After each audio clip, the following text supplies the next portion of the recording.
So, couple of days ago, I made a tier list where I was like, what's the best deck? And I sort of landed on Tearlament not really being that good. I thought that the deck is a little too inconsistent, and the deck has a pretty bad time going second into established boards, and I just didn't think that the deck had a whole lot of potential. Well, cut to YCS Dortmund, and the top 64 was, oh boy, we were a little bit wrong. So, that begs the question, am I a person who has very heavily biased takes and may or may not have ranked certain decks way higher than they should be?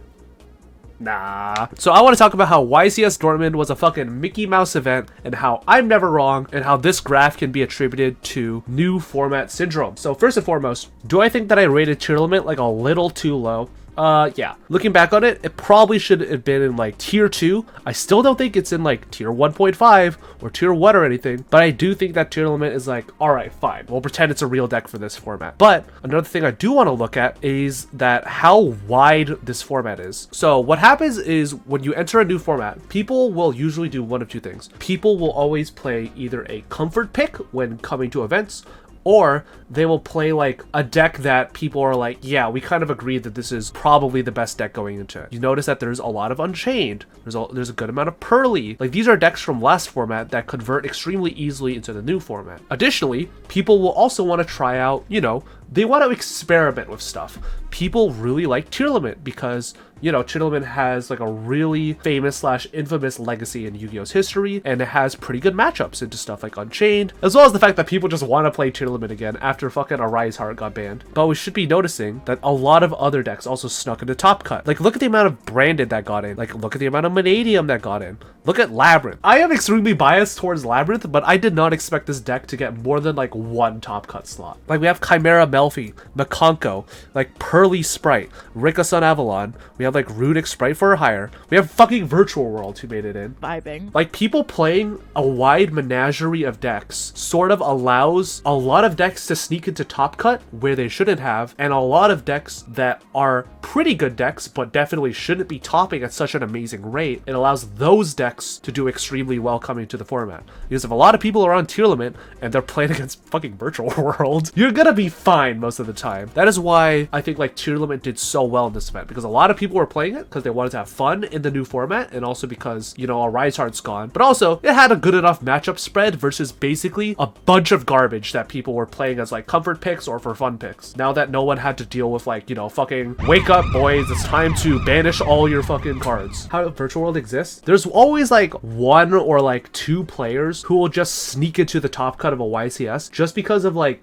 sheer luck. Like, there will always be like a couple players who just sneak in playing like a god-awful deck just because they had like a godly run, or like the format is like quote-unquote wide enough for them to just be able to gimmick enough matchups on like just pure deck knowledge and like player skill that they could beat just like the vast majority of players. The second thing that is completely insane is that Rika Sun Avalon won. Who the fuck is letting this dog shit ass deck win events? Rika Sun Avalon is so fucking mediocre.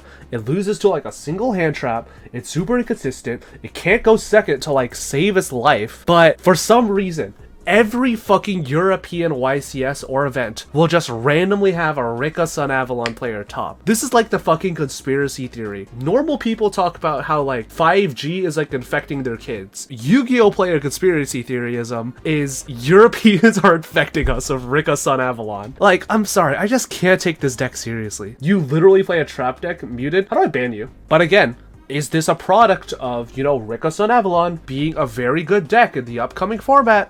Or is it more a product of, you know, wide open format, player deck knowledge, and just enough good matchups versus like enough rogue decks and like maybe Unchained because you could tribute summon their stuff instead of having to like destroy it, that you're just kind of big shilling, you know what I mean? Fucking Catty Corn in the side? Are you serious? Oh, what is this? Catty Corn, Naturia Rose Whip, Lingeribo, Spiritual Water Art Owie? Butters, you seeing this shit? Also, one thing I want to talk about is the evolution of Tearlament deck lists. I don't know if I'd call it an evolution and more of a fucking de-evolution, but holy shit. Look at all these fucking one-ups, dude. 1, 2, 3, 4, 5, 6, 7, 8, 9, 10, 11, 12, 13, 15 fucking one-ofs in this deck, dude. Why are we still allowing Tearlament to exist? Like, people are starting to play Mali plus Denier because it's like link material, but also because Mali serves as like half of a Beatrice. It also serves as like a dark, so you can make like, you know, your fusions. If you hit a Tearlament name, you could use one Mali in graveyard plus the other one to make dangerous. And then if you have the other Mali in graveyard, you banish it to summon the Mali from deck,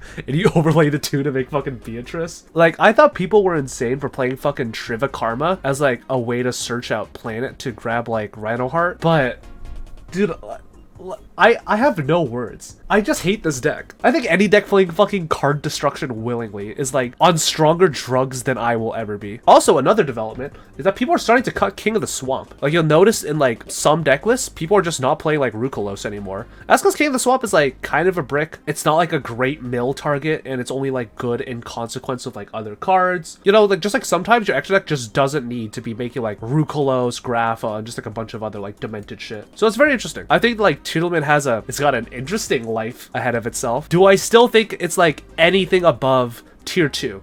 God no. This deck is way too bricky, and again, I'm doubling down. I'm digging my heels into the sand, puffing out my chest, and I'm saying that this deck is still hot cheeks. It's good, but it's not that good. Who let this deck in? Who the fuck let Makonko in? Who let fucking Rivalry equip Axe of Fools to a Who allowed this? I need to have a talk with anyone playing Mannadium or Makonko, and I need them to meet me outside this Arby's alongside my 12 gauge. But overall, I still think that YCS Dortmund is more a product of new format syndrome and people wanting to play like fun decks that they really want to play, rather than, you know, Tearlament being the absolute best deck.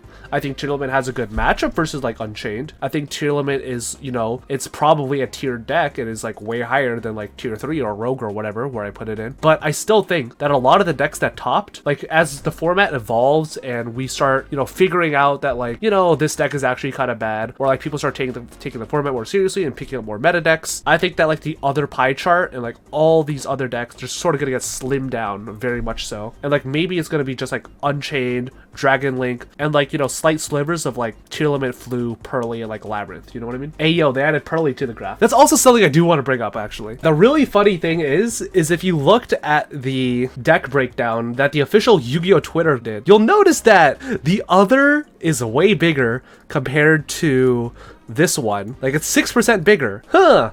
I wonder where that 6% is coming from. Oh, it's that 6 Pearly players topped. What? Where'd they go? Is it fucking Pearly Erasure? I'm pretty sure more Pearly players topped than fucking Mannadium, and they counted it, which is insane. But yeah, it's kind of insane that the 4th or 5th most represented deck, they just, we forgore. That's my opinion on YCS Dortmund. I think that Tearlaments is good. I will retract it. I will retract my take. I think Tearlaments is a good deck, but I still don't think it's that good. And let me know what your guys' take in the comments are down below.